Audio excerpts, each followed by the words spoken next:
We'll be looking at 8 individual topics, and you can see them numbered here. Configuration management, requirements management, change management, release management, data management, records management, dataset control, and then the enabling software tools. Then each of those 8 categories, there will be 7 questions that we will be asking. Each of the questions can be scored as either a 0 or a 5. And no, there's no in between. It's either an all in or no, which would give you then a maximum of 280 points. Once we're done scoring, then we're going to take a look at the rating scale that you see here and do a rating of overall process efficiency. So if we add up those points and we score 0 to 50, that'll be an E, 55 to 105, a D, 110 to 165, a C, 170 to 220, a B, and 225 to 280, an A. Just to kind of put your mind at ease a little bit, do not be overly concerned if you don't score high on the rating scale. Rarely, and I mean rarely, does an organization come in at an A.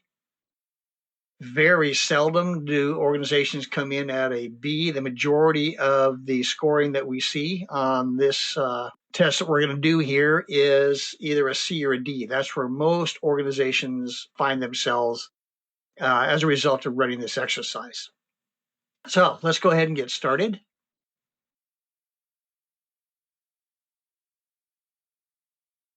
First thing we're going to look at is configuration management. Remember that if you would say yes to this statement, then you would score or you would earn 5 points. If you would say no to the statement, not true, then you would earn 0.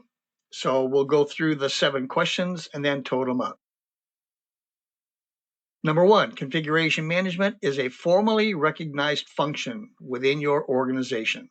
In other words, it is a department. It's not just some individual that sits over on the corner. That's a 0 to a 5, 0 or 5. Number 2, scope of CM includes all information that could impact safety, security, quality, schedule, cost, profit, the environment, corporate reputation, or brand recognition. This question or this statement is actually saying CM is involved in managing data that goes beyond just engineering, just design definition. 3, the emphasis of CM is to accommodate change, keep requirements clear, concise, and valid, and ensure that results conform. 4, configuration requirements are maintained in baselines and updated with each change. 5, each baseline includes both as planned and as released data sets and visibility of planned changes. 6, each baseline is closely coupled with a closed loop change process that includes fast track capability. Now, number 7 is going to be the same question for all 8 of the categories that we will be looking at. And that's about metrics used to monitor performance and guide continuous improvement. All right, so add up your scores in the column on the right, put the total down there at the bottom. And then let's move to category 2, requirements management. A requirement is not a requirement unless it is captured on retrievable media, validated, and released. Number 2, requirements must lead, results must conform. 3, each data set is a requirement to its user, and each user is responsible for achieving results that conform. 4, all work is authorized and controlled with change objects, forms. 5, results of work accomplished must conform to requirements specified on those change objects or forms. Number 6, deficient requirements are corrected swiftly and the need to use deviations and waivers is dramatically reduced. And 7, here's that repeat question. Metrics are used to monitor performance and to guide continuous improvement. So once again, we'll add up the total points in that column, put that total down there at the bottom. Move to category number 3.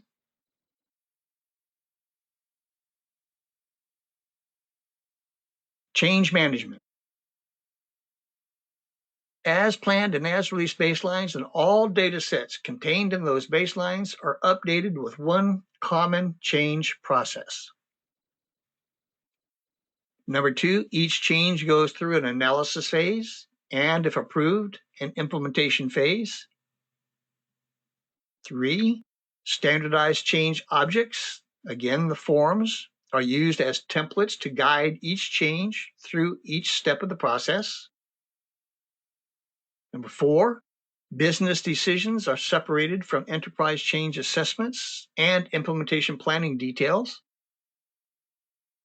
Number 5, for changes categorized as fast track, dataset owners may approve their own technical recommendations.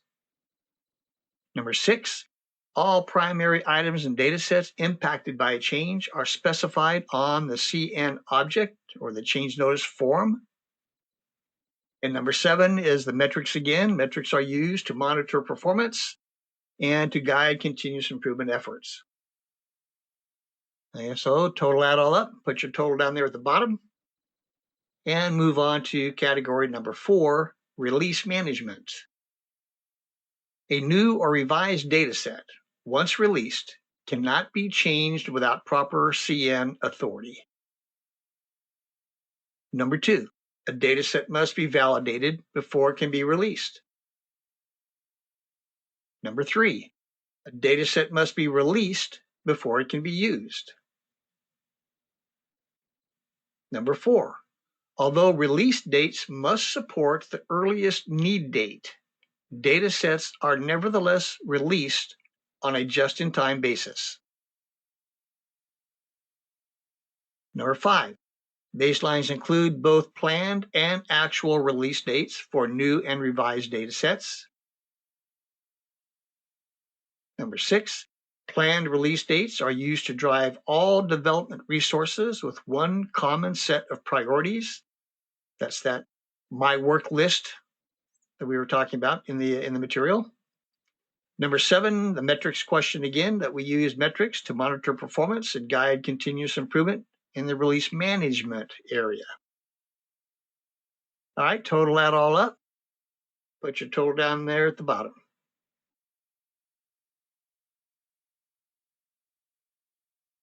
Next category, category 5, data management. Each physical item and each data set has its own formally controlled metadata. Each physical item has a formally assigned identification number, name, and description. Physical items is number 3. Physical items that are not fully interchangeable are not allowed to carry the same identification number. Number 4, standardized and formally applied conventions are used to name each physical item and describe its attributes. Number 5, similarities and differences between the various physical items are derived from their names and descriptions. And number 6, it is understood that resource effectiveness declines exponentially with a linear decline in the integrity level of data sets used in series. Number 7, our metrics question again. Metrics are used to monitor performance and guide continuous improvement efforts in our data management process. Total up, put that total down there in the bottom. And then let's move on to category 6. This will be records management. Number 1, forms used to authorize and control work are completed and retained as records of work accomplished. Number 2, The actual configuration of an item is captured in as-built as modified records. Number 3, retained records include proof that the results of authorized and accomplished work did, in fact, conform to the requirements. Number 4, changes requiring deliverable level visibility can be tracked to specific end items via retained records. Number 5, old and new item histories are easily recreated via retained records. Number 6, lot-controlled items are traceable from their original source to their delivered location via retained records. And number 7, metrics are used to monitor performance and guide continuous improvement efforts in our records management process. Once again, add up all those scores, put your total down there in the total points box, and we'll move on to the next category.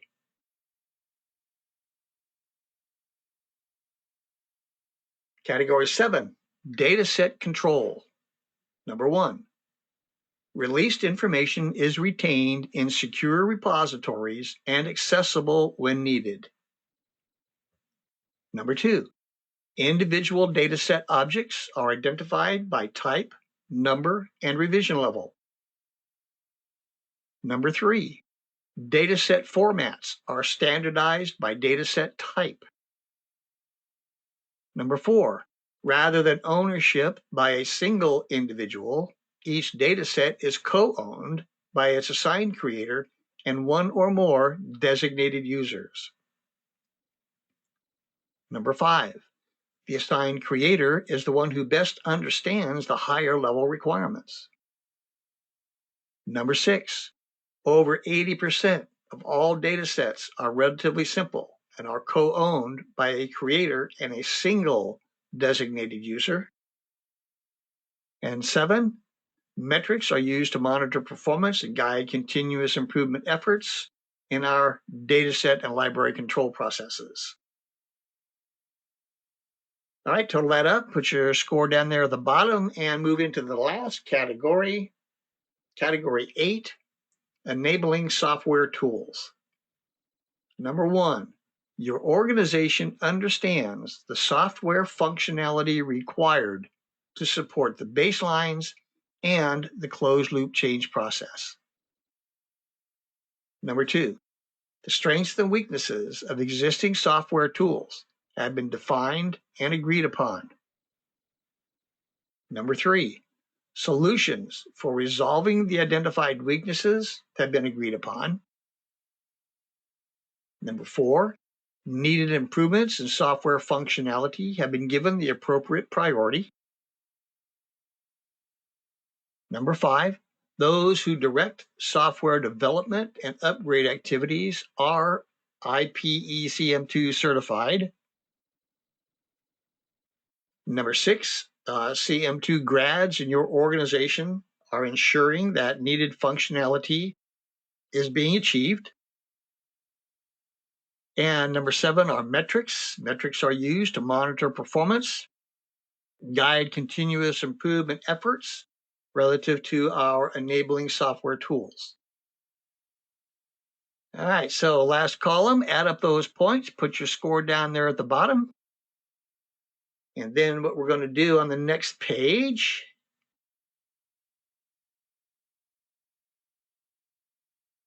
going to take all those total points that you had in each of those 8 categories, put them in this chart, add them all up, and come up with the grand total.